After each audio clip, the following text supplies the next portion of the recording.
السلام عليكم البنات، كنتمنىكم تكونوا بخير وعلى خير. المهم اليوم عندي لكم واحد الوصفه اللي اكيد كلشي كتعجبو.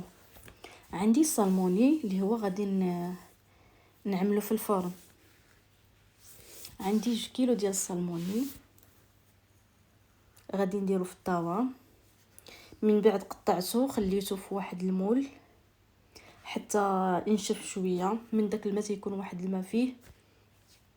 من بعد عاد غادي نعمل له الصوص ديالو. الصوص اللي هو انا كنستعمل في الصراحه غير ما كنعملش بزاف البهارات، لان ديجا الحوت يكون فيه واحد المذاق اللي هو زوين، ما خصكمش تكثروا من بزاف ديال البهارات. انا اكتفيت فقط بالقزبر، قطعته، عملت شويه ديال زيت العود، من بعد زدت عليه شويه ديال الصوجه، الصلصه ديال الصوجه،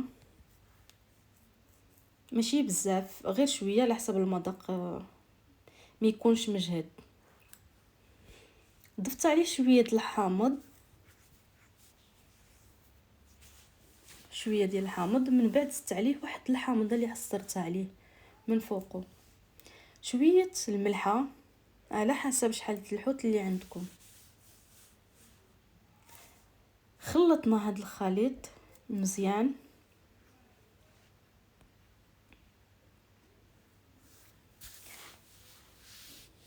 خلطنا شويه شويه بشويه كنخلطوه.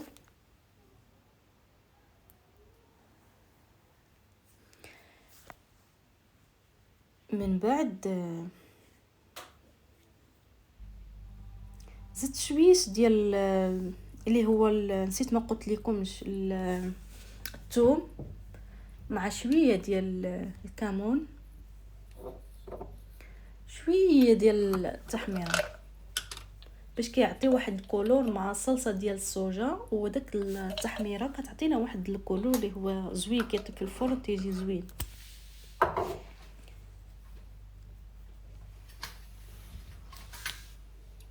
صافي، ودابا غادي نخلطوها شويه يتكونوا داك العناصر مع بعضياتهم يتجانسوا.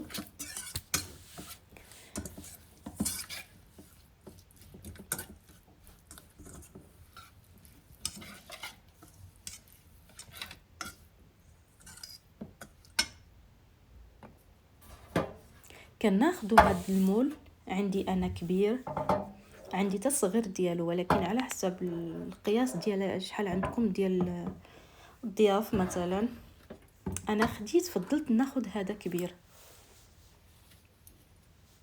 صافي، بديت كناخذ السلموني كل قطعه بوحدها، كنخلطها وكندخل فيها داك الصوص مزيان.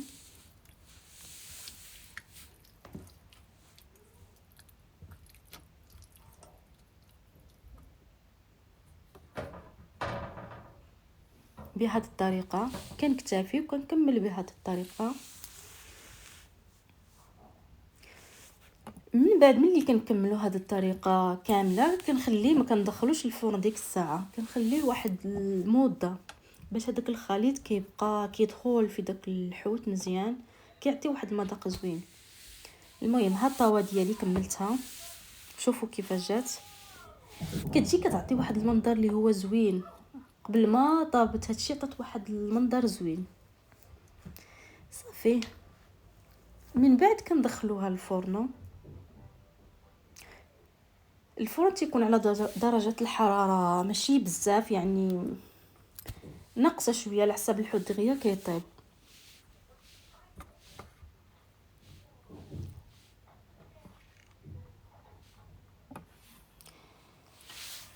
كندخلو كنخليه واحد تقريبا شي نصف ساعه، هو كيطلق واحد الماء.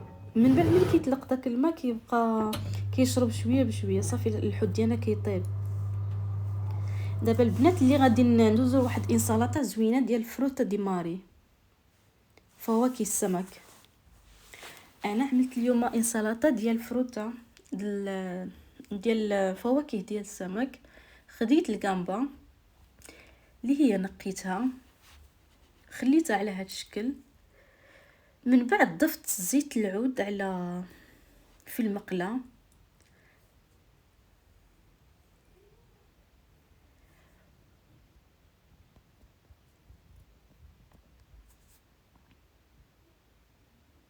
كنخليوه يتشحر شويه.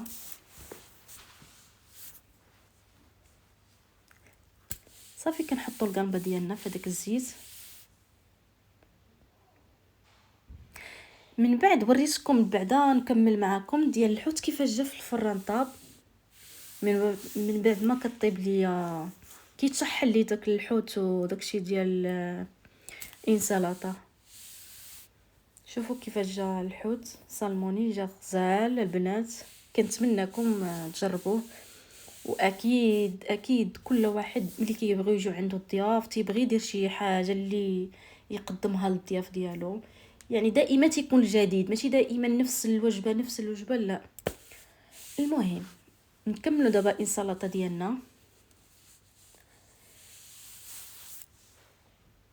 من بعد ما تشحر ليا القنبه خليتها، زدت ايضا فواكه البحر تاني كاينه اشكال نتوما واللي عندكم كتضيفوها. انا درت بزاف الاشكال.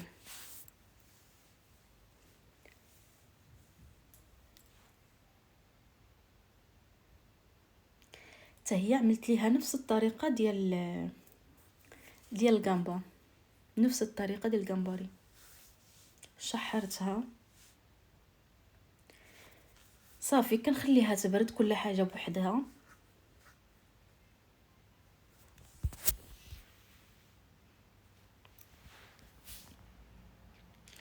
من بعد كنزيدوا الفواكه اخرى اللي عندنا حتى هي نفس الطريقه كتشحر.